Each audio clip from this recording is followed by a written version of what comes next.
Ni siap sebut lagi. Tu mak engkau kan? Kau layan sendirilah. Tu ayah engkau kan? Engkau layan sendiri. Dia boleh sebut begitu pada suami dia. Dia boleh sebut, jangan sebut begitu. Hancur lebur amalan kalian. Ibu-ibu jangan cakap kasar depan suami. Jangan tinggikan suara depan suami.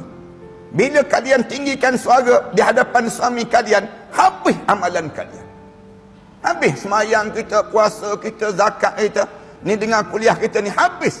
Bila kita tinggikan suara di hadapan suami. Sebagaimana anak meninggikan suara di hadapan ibu dan ayah. Anak lelaki, dia tinggikan suara depan ibu ayah dia. Hancur lebur amalan anak lelaki tersebut. Demikian juga dengan seorang isteri. Dia tinggikan suara di hadapan suami dia. Habis amalan dia tersebut.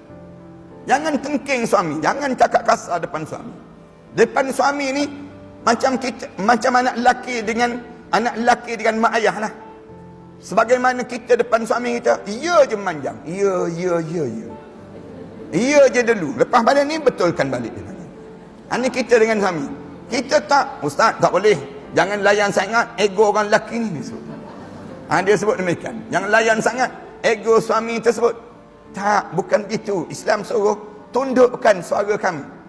Wala takhda'na bil qaul. Allah Subhanahu wa taala sebut, wala tarfa'u aswatakum fawqa sautin nabi. Jangan kamu tinggikan suara kamu di hadapan nabi. Di hadapan nabi.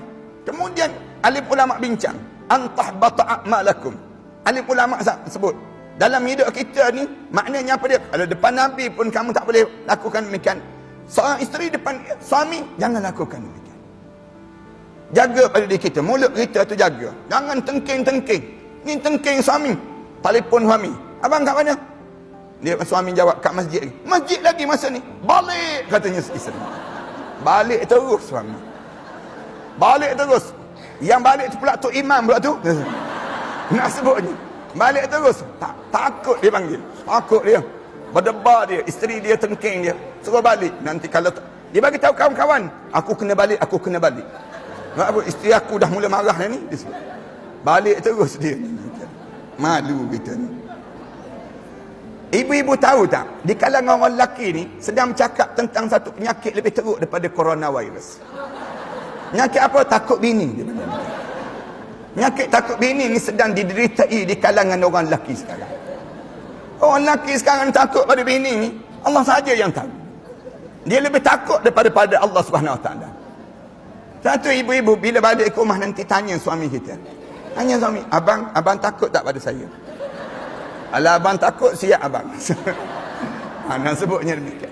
Nak suruh pada diri kita, jangan takut pada isteri. Hidup ni takut pada Allah. Rasulullah sebut, ta'isyu abdul zawjah. Sebangsa manusia yang menjadi hamba pada isteri.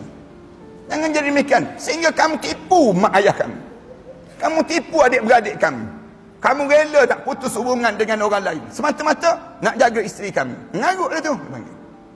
Bukan demikian dalam hidup. Ini kita kena jaga yang ni dalam kehidupan kita. Ini sampai mak ayah pun dia boleh tipu. Nak gambarkan tentang bagaimana derhaka ini berterusan sampai ke dalam kubur. Sebab tu tajuk yang kita sebut.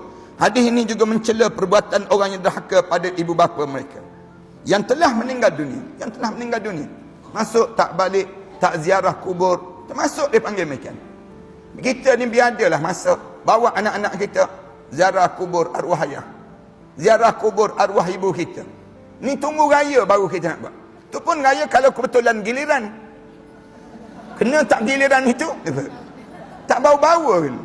Ini kan apa dia? Nak gambarkan dalam hidup kita terlampau sibuknya dengan dunia. Yang tak terfikir yang kita pun akan mati masuk dalam kubur juga.